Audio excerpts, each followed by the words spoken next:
What really happened with your host, Mike Rivero. You're listening to the Republic Broadcasting Network, where you'll find out what the Fukushima's going on. And aloha, America. Welcome back to our show, hour number 2. The phone lines are open, 800-313-9443. And I went on out and I double-checked. And, yes, Tom Cruise is playing Barry Seal. And here's what's interesting. The earlier blurb I had read about this was in the American media, and no mention of Iran-Contra. In the foreign press, it's mentioned. I'm looking at this over in the Express. And it says this is about the CIA's plot to fly arms to Central America and bring cocaine back to the U.S., which exploded into the infamous Iran-Contra scandal. Now, earlier in the show, I said that there were leaks coming on out that Comey was going to stop short of saying that Donald Trump obstructed justice, and he was going to make a big deal over Trump's claim that Comey said that he was not under investigation. Now, all of a sudden, over at Reason.com, they're running the exact opposite story, saying that Comey will testify that Trump tried to shut down the Flynn investigation. So I don't know what's going on in the back channel, or if everybody's just so caught up in the spin cycle that they've lost all touch with reality. Time will tell for tomorrow. But again, look at Comey's history. Director at HSBC when it was laundering drug money, cover-up for Hillary Clinton's crimes. He's been caught lying under oath before Congress. I don't care what he says tomorrow. It's not worth listening to, really. All righty, we're going to take, let's see. No, we already took that phone call. No, Brandon in San Francisco. Brandon, aloha. Welcome to the show. What's on your mind? Mike, you missed it. The EU already has an army. In fact, they're still shipping them in every day on those boats from Africa and Libya. I don't think they're going to be very effective fighters. Yeah, they haven't got the uniforms. The order for the uniforms is still out. The contract's still out for bid. But, yeah, they've got their army sitting there waiting for us. And I'm using a euphemism of tar and feather, but I think decapitation strikes are in order for a lot of these Nazis like Juncker. Who is this guy? The Nazi descendant from some war profiteering aviation company? I'm not familiar with his background on that one, but yeah, the name Juncker, we certainly recall that from World War II aviation as well. But I mean, a lot of these people in Europe, they do go back to World War II. Look at George Soros, and it's just, you know, it's almost like we're replaying that history all over again. The fact that that guy Soros is still breathing, and these Nazi hunters, these Zionist Nazi hunters, why is this guy getting a pass? He wasn't a Nazi. He just helped them. Yeah, right. Well, there you go. I mean, the shoe polisher at Auschwitz probably got hanged.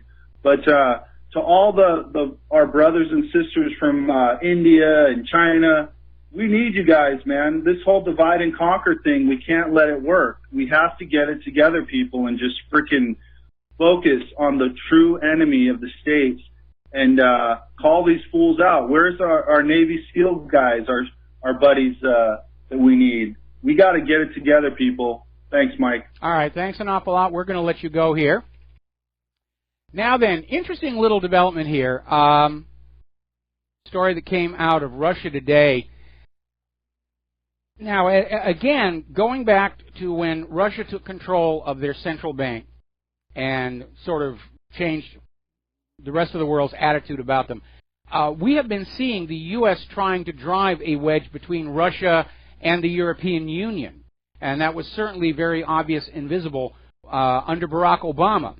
But so far, and Trump's only been in office a little while now, it appears Russia is now renewing close relations, at least with the French and the Germans.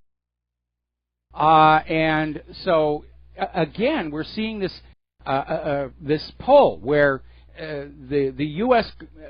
government imagined a unipolar world centered on them, and now all of a sudden it's becoming a multipolar world again. And we're seeing more and more countries, including longtime traditional friends, start to edge away from the U.S. and more over toward the Russian and Chinese spheres of influence. And I don't think it's really an issue of whether they like us or not. It's an issue of practicality. I think most of them realize that the United States is a failing empire, that we're looking at a horrendous economic crash coming, possibly the collapse of the central federal government, like the former Soviet Union. And they're also looking at this obvious push toward a new world war, and they want to delink from that, especially in Europe, where the scars of the first two world wars are still visible. So, anyway. Apparently, Kathy Griffin is continuing to lose. Sponsors, shows, opportunities. That was a very bad move on her part. She's still playing the victim card. Oh, it's all the fault of Trump. He hates women. He hates entertainers. He's shut the heck up. We're going to do a shout-out now to our on-air affiliates who are just now rejoining our network. Now, as you know, Megyn Kelly has had a relaunch over at NBC, and it was a huge build-up. She got the interview with Vladimir Putin, and we're looking at $20 million. And critics were not impressed. They weren't impressed at all. In fact, the consensus of opinion for people who saw the complete unedited interview, because NBC edited it to try and make Putin look bad and Megyn Kelly look good, but basically it was a rough launch for Megyn Kelly. She wasn't able to take control of the interview. Vladimir Putin just rolled right over her.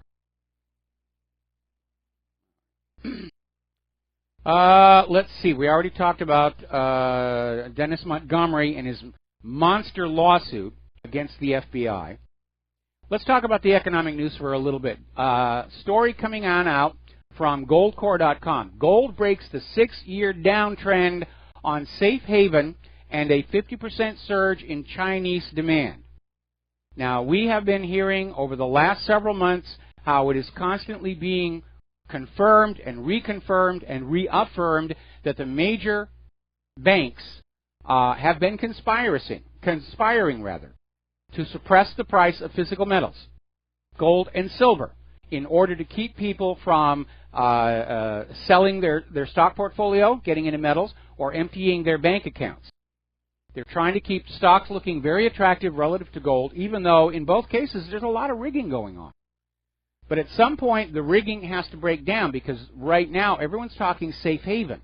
With all the turmoil going on in the world right now, a lot of people all over the world are deciding it's time to get out of the investment markets, because anything could send them into turmoil. Look at what happened to the Iranian stock market after the attack on their parliament building. Look what happened in Qatar to their stock market. Just from Donald Trump's tweet. Our economic system is so fragile, the least little incident or misstatement could send it into turmoil. And people are looking for that safe haven. And safe haven is to be found in gold and silver and other precious commodity materials. Platinum, tantalum, all kinds of things out there that will hold value. I find it amazing that there are actually investment rounds and bars in copper. And that's bizarre for me, because when I was a kid, copper is what you made the plumbing out of. You go into a hardware store and there's racks and racks of copper pipes and faucets and everything. It was all very, very pretty. And apparently the Chinese, because of their economic turmoil, they're trying to buy gold. And their government's encouraging them to do it. Now, over in Spain, it looks like they may avoid, at least temporarily, the European Union bail-in law, because Banco Popular has been bought by one of their largest banks, Santander, and they bought it for the price of just €1. And apparently Santander is thinking that they have enough cash reserves to get Banco Popular back on track, back into the black. We will see. It all depends on how honest the bookkeeping has been over at Banco Popular. Because books get cooked, debt gets hidden. That's what Papandreou and Goldman Sachs did to the people of Greece. And I'll share a little story from my years in Hollywood. I was working for a company. I'm not going to name the companies or the players, because some of them are still around. But there was this one company that decided they wanted to try and establish a monopoly in the field of computer animation. And so they started buying up some smaller companies, and they bought up the company I was working for at the time.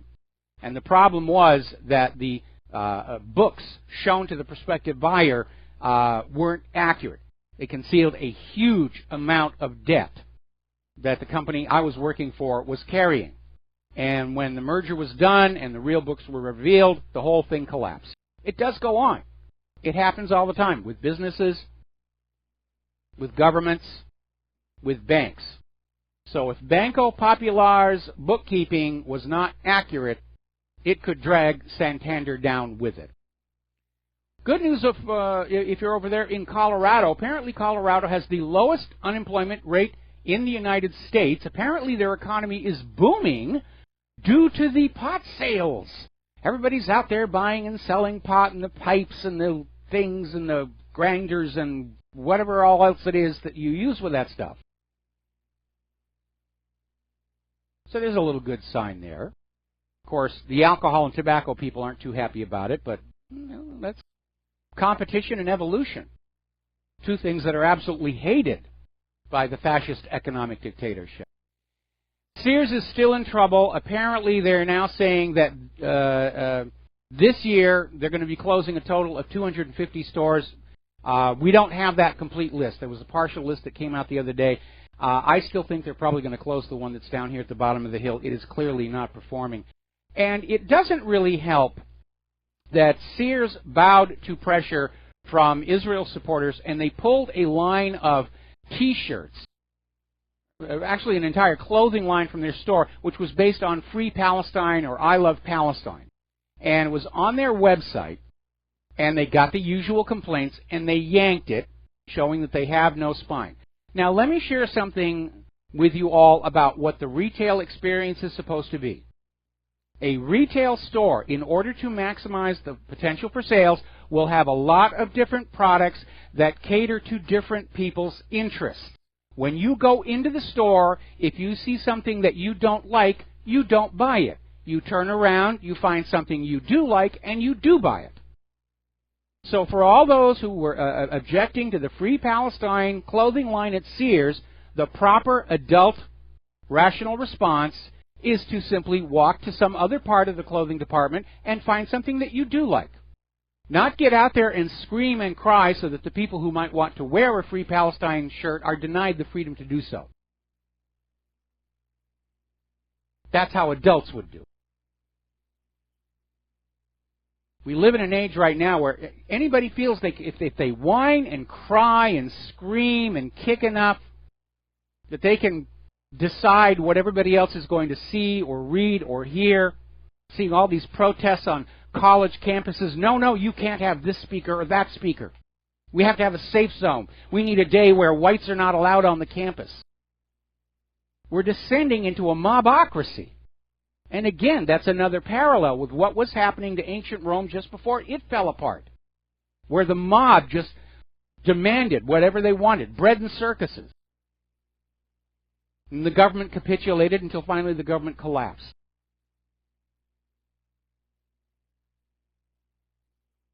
Now, apparently, bankruptcies by consumers and businesses are on the increase again. Everybody is starting to buckle under the debt load. And there have been a slight decline in bankruptcies as we got out of the 2008 collapse of the mortgage-backed security fraud, but they're heading back up again. Part of the problem is that a lot of people are trying to make economic forecasts and business forecasts on the basis of the official U.S. government claims.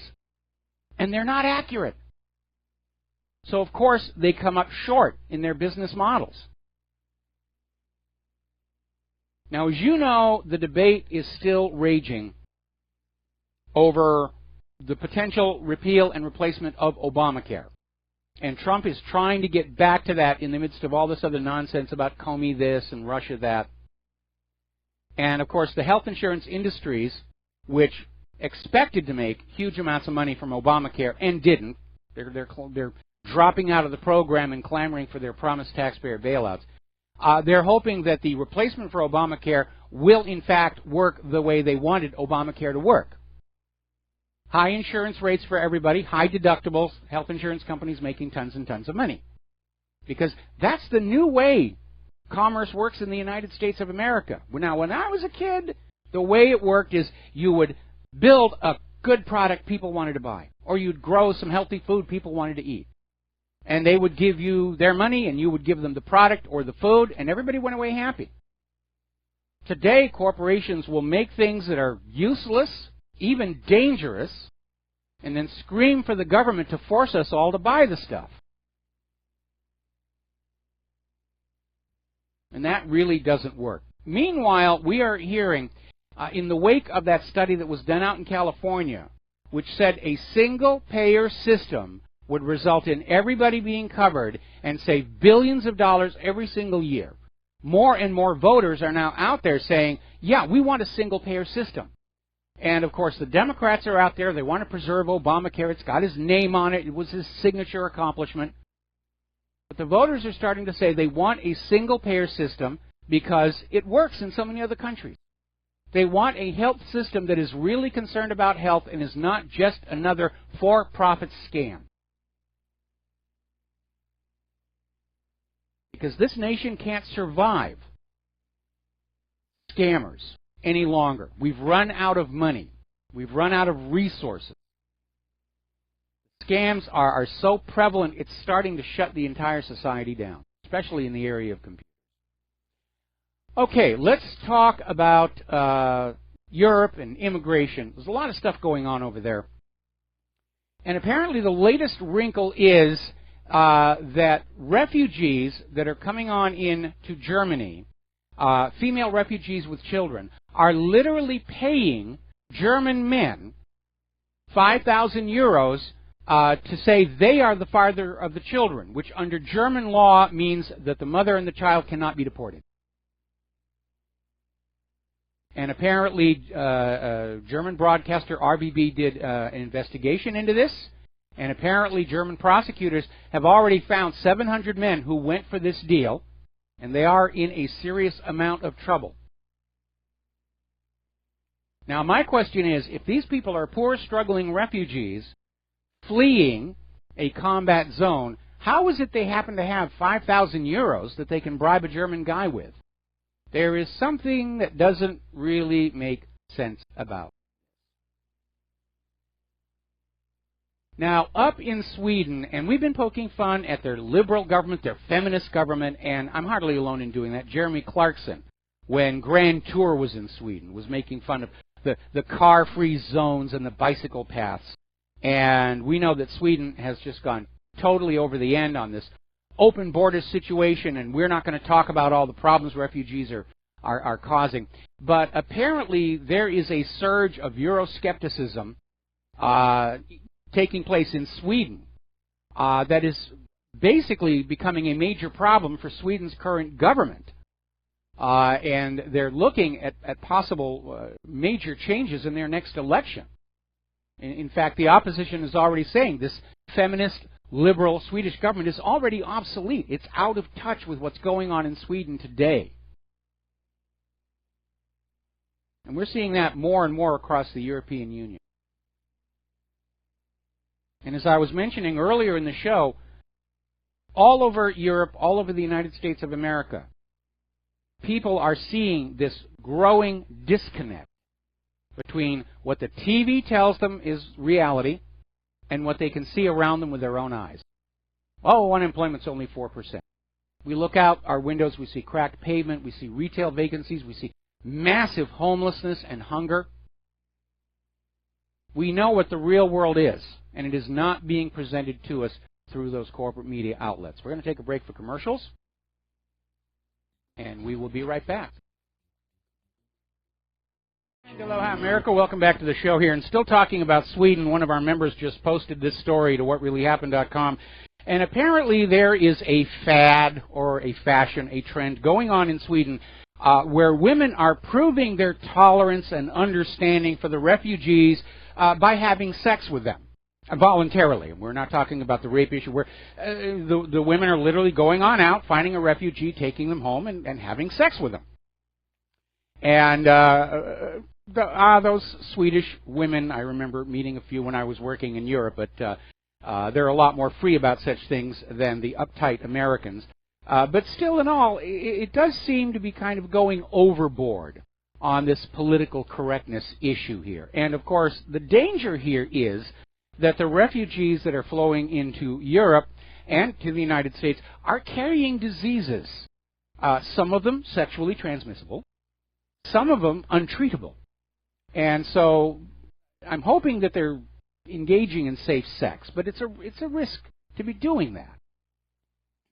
Now, getting on back to what's going on here locally, over at Fox News, Greg Jarrett is calling on Ruth Bader Ginsburg to recuse herself from the upcoming hearing on the travel ban over the fact that Ruth Bader Ginsburg has been very public with her comments opposing Donald Trump, which, by the way, is a violation of the rules of the Supreme Court. It is expressly forbidden for any justice on the Supreme Court to speak out either for or against a candidate or a politician. It's an absolute violation.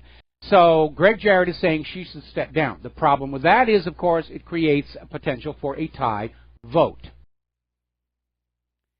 Now, as you know, some of the European Union member states are starting to say, we're closing the borders, we don't care what Brussels says about it.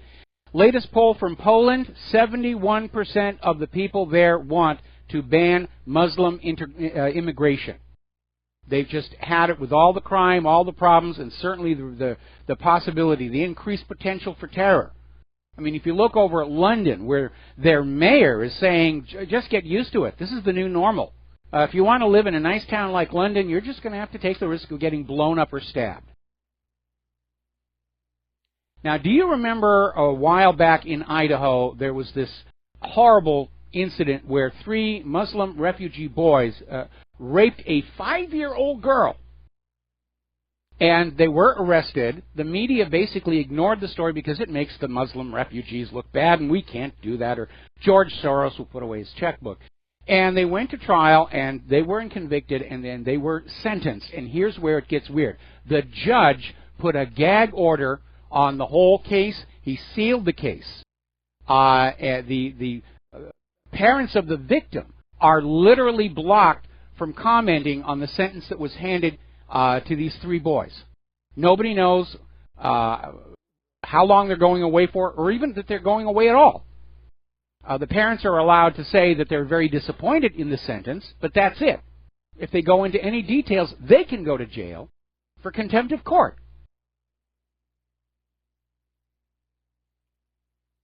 And given that, in theory, the process of arresting, trying, convicting, and imprisoning an offender is to create a deterrent to others to commit that crime, how does this make sense? To just cover it all up and wall it away?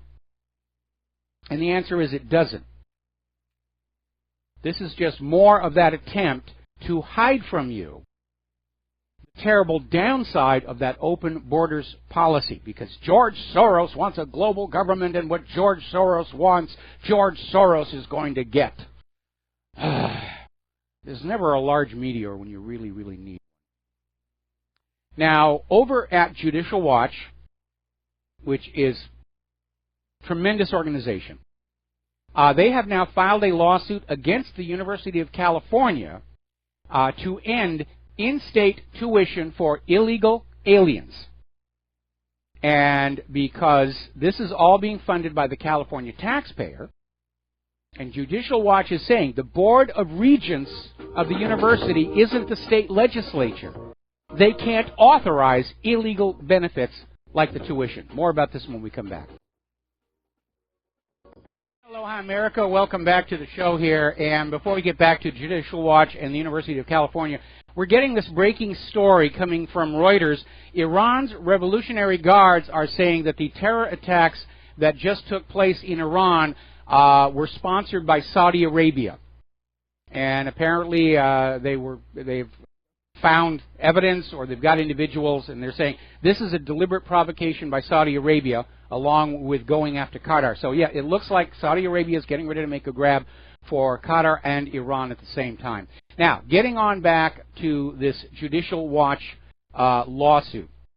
The point they're making is that the Board of Regents of the University of California is not the legislature of California, and therefore they do not have the authority to allocate taxpayer money for anything to do with illegal immigrants.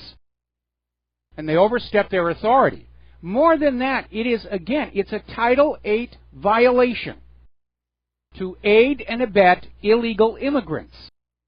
And I think what Donald Trump needs to do, when he gets a little more traction, when he gets past all of this endless Russia collusion nonsense, is he needs to tell the Attorney General, you start enforcing Title VIII on all these state governors, on all these city mayors, on all these university regents who are thumbing their nose at the United States of America and its citizens. Emphasis on citizens. Now, the other day we were talking about how modern education is all about indoctrination to get you to believe certain things, like human-caused global warming, gender is fluid, and so forth and so on. And it turns out that there's a foundation for that analysis. Apparently, the Wall Street Journal was looking at a specific series of tests that are given to freshmen and seniors in colleges across the United States of America. And the test is designed to measure the improvement in their critical thinking skills. In other words, they measure how well incoming freshmen are able to analyze and deduce and think logically, and then they do the same test when they're a senior to see what improvement there has been. And they're finding all across the country there's virtually no improvement. That modern college education is about feeding your head full of things that you're going to believe in. They're not teaching people how to think.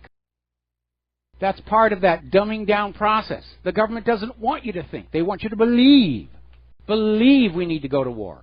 Believe in human-caused global warming. Believe that vaccines are safe for you. Don't look at the facts. Don't look at the raw data. Believe us when we tell you humans are warming the planet. Don't go out and look at the snow for yourself. What's wrong with you? It's not politically correct to look at snow. After all, snow is racist. And it really is getting out of control. Frankly, if I had been fortunate enough to be a parent, which evaded me, and if I had a child who was ready to go to college, I would seriously think about where I was going to send them, or even if. College education today is not the guaranteed path to a higher paying job. They're not out there. Look at all these college graduates who are just struggling under this immense load of student loan debt. And look at what is going on the college campuses. Apparently over at Evergreen State College, where they're out there screaming, you know, we need to have a white-free zone this, or a white-free day this, or all this other nonsense. Apparently the protesters are roaming the campus with baseball bats. They have been photographed on the campus carrying baseball bats.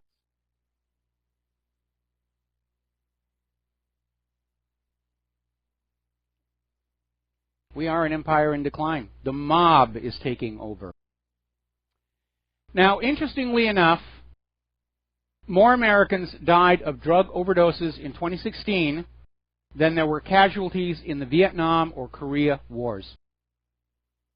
It is really out of control, and part of it, of course, is accidental overdose of prescription opiates, which are being put on out there as hard as they can. Get them all hooked, turn them into permanent customers. And there is, of course, the illegal heroin trade, which has exploded ever since the U.S. invaded Afghanistan, which is a tremendous source of high-quality opium. And we have run the article with the photos showing the coalition forces in Afghanistan guarding and protecting the opium poppies and handling the the sacks of raw opium. We know that the elements of the U.S. government have been involved in the drug trade. I was rather pleased to see in the British press that they are talking about how Barry Seal was working for the CIA, running guns to Central America, funding it all with cocaine that was being brought back. We know that the CIA was bringing heroin into the United States from Vietnam, inside the body bags of all of our dead soldiers. The biggest drug smuggler in the country is the country. The war on drugs is just the war on the competition. These small little upstarts who are cutting in on the CIA's action. And a lot of people are dying, and not just here in the United States. A lot of that Afghan opium is being smuggled into Russia. And by the way, sending these drugs into other countries is a form of covert destabilization and attack. Was one of the reasons why Britain was selling opium to the Chinese was not just to make money off the Chinese people, but to bring China down as a competing world power. And ultimately it worked. The Chinese imperial government collapsed, and then there was a backflash where the communists took over. Oopsie. Didn't see that one coming, did you? Now, as you know, when I was working in Hollywood, I made my career primarily in the area of computer animation and visual effects. And it's been kind of fun to have watched it from the very, very early days of these vector graphic machines, the Earl and Sutherland's PS2, and all the way up to the modern technology that we have today. What I have just sitting on this desktop is just amazing compared to what we worked with in the early days. But sometimes it gets put to purposes that are less than wonderful. We've seen that in the corporate media, which more and more is using visual effects and animation as a substitute for going on out and actually reporting what's going on in the world. But I think a new low has just been set by PETA, People for the Ethical Treatment of Animals.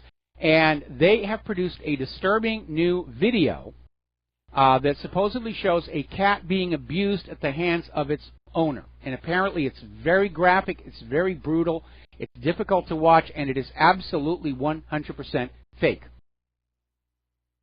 And now PETA is trying to get media organizations to publish the fake video to say, this is what's happening, this is what we're fighting here.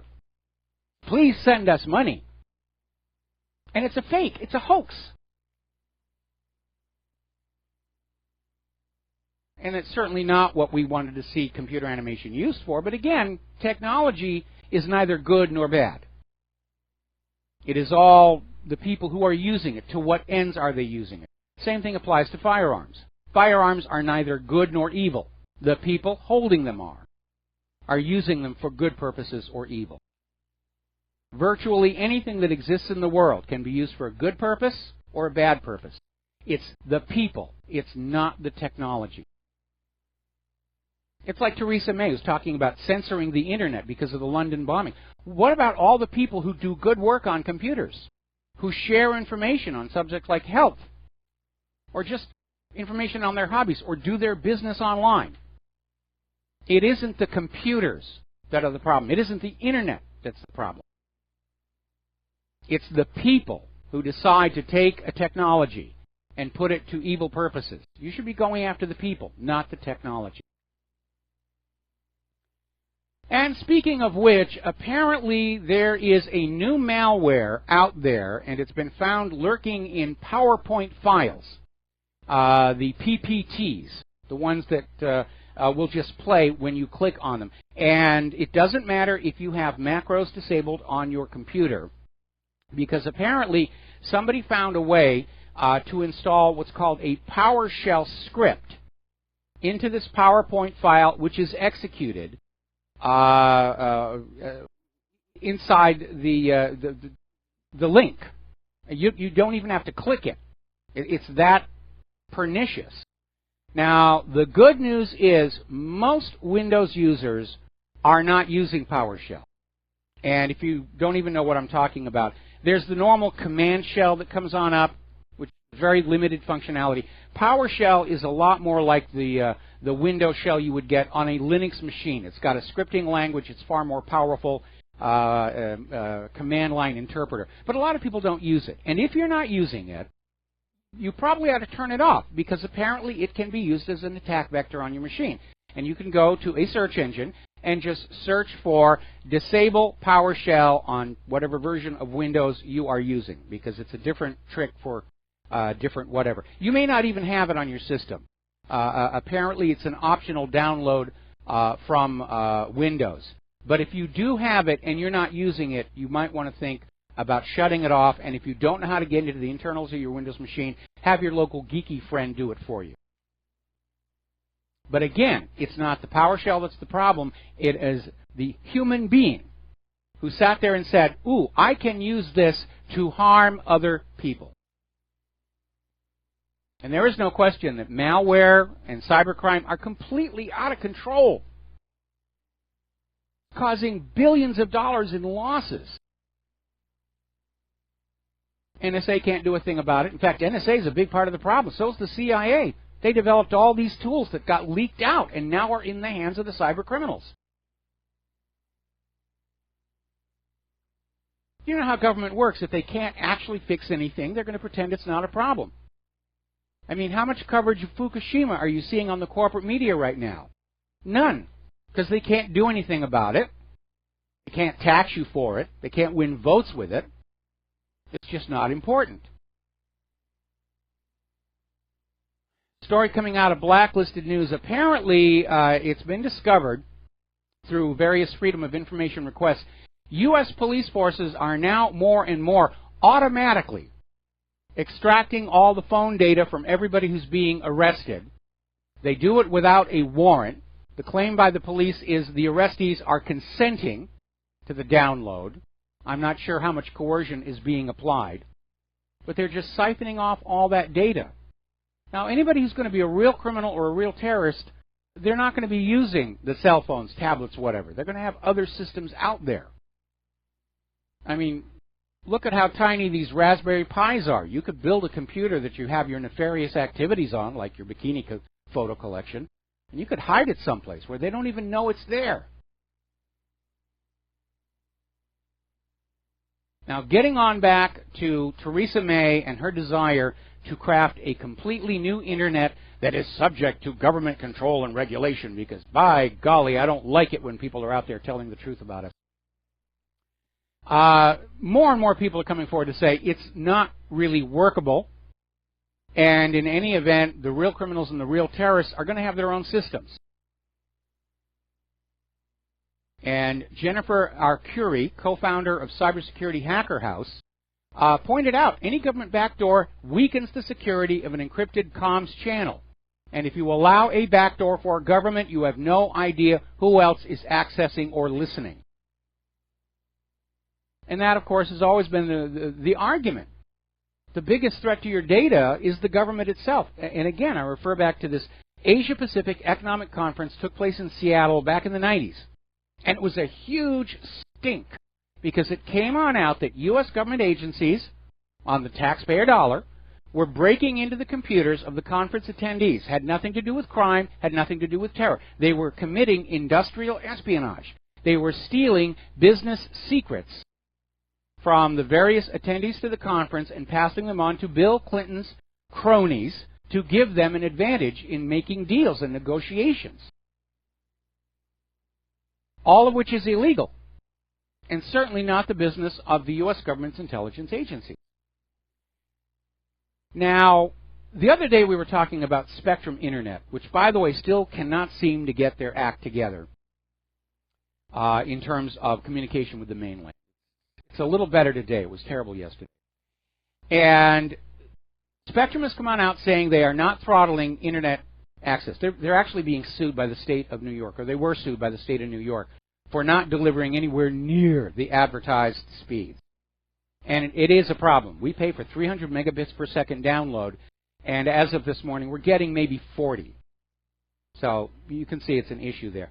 But Spectrum said they were not throttling the Internet connections. Then somebody actually found a document at Spectrum's own website that acknowledges that while balancing network load, they may change speed parameters. So their thinking is, if we don't use the word throttle, then we can say we are not throttling the feed. Okay? Now, with that object lesson of corporate and government doublespeak there, Australia, in the next meeting with Five Eyes, the echelon people, is out there talking about a non-backdoor backdoor.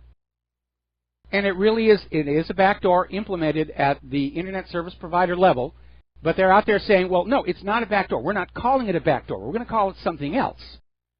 We're going to call it from cooperation from the carriage services providers. And if we're not using the word backdoor, then it's not a backdoor. Now, to the cyber criminals and the hackers, they don't care what it's called. Once they find it, they will use it. And again, all of this spying is on law-abiding citizens who've done nothing wrong, because the real criminals and the real terrorists can come up with their own encryption. We proved that a few years ago with our NSA challenges. We wrote 6 separate codes and put them on out there. Not one of them was broken. And the NSA would have had a good motive to break the codes to discourage other people from writing their own encryption systems. And I'm not an encryption expert. And I'm only a moderately decent programmer. It's been a lot of years since I was a code slinger. I even had to go back and read the manual again to get the code to work. It was a little bit of a humiliating experience, but I did get it up and running, and it worked. And it's a very, very powerful code. And real criminals, terrorists, nation states, they're going to do this. So all of this spying, all about keeping watch on you to make sure you're not thinking those double plus ungood thoughts. Can you say dictatorship? I knew you could, children. We'll be right back. And aloha, America. Welcome back to the show here and getting on with computers. Bit of an alarmist article that came out over at Government Slaves here, where apparently British experts are saying that hackers could actually access nuclear missile submarines. And obviously, when a nuclear missile submarine is at sea, it's effectively air-gapped. But they're talking about vulnerabilities when it is in port, being serviced, being repaired. Somebody could throw a flash drive in there and load some malware that activates when it's out at sea. And it's a long shot, but they're trying to make a big deal about it, that the British Navy's ballistic missile submarines are vulnerable. And how real that is, I don't know, but they keep pushing hacker, hacker, hacker, hacker. And remember, one of the scenarios we have talked about as a false flag to scare us all into just going along with World War III is a virtual 9/11, where the entire internet is shut down, especially all those pesky truth websites like Republic Broadcasting, and blamed on whoever is to be invaded this next week. And every time they start cranking up hacker this, hacker that, it's just more of the booga booga, the fear-mongering that's going on. Now, here's an interesting story. It's from Natural News, and it's talking about the advent of drones and driverless tractors now being used for farming. And thinking about it, where you have farm fields that are laid out on a grid, it does look like a very reasonable application for robotics to be doing the plowing and the harvesting and so forth. But again, we need to be very cautious about this rush toward automation, because those robots that are working the farm will not be going to the grocery store to buy the food produced by the farm. And there is the issue. If you have an economy, manufacturing, agriculture, that's all being run by robots, and your human population is out of work, then how does the economy function? You've got producers unable to sell what they produce to consumers unable to buy. And I think there needs to be a serious long-term discussion about balancing automation against the necessity of keeping the vast majority of the nation employed. Of course, right now the vast majority of the nation is unemployed and on federal government handouts. And I'm a big fan of technology, but we have to factor in that human aspect. What does it do to the human society to be going in this direction? Now, there are things that robots are really good for, like going into ruined nuclear reactors, although they don't survive there very well. But I think we need to reserve certain areas of endeavor to the human race, simply to give them purpose, employment, a sense of pride. We're going to take a break for station identification. Join us on the air, 800-313-9443. We'll be right back.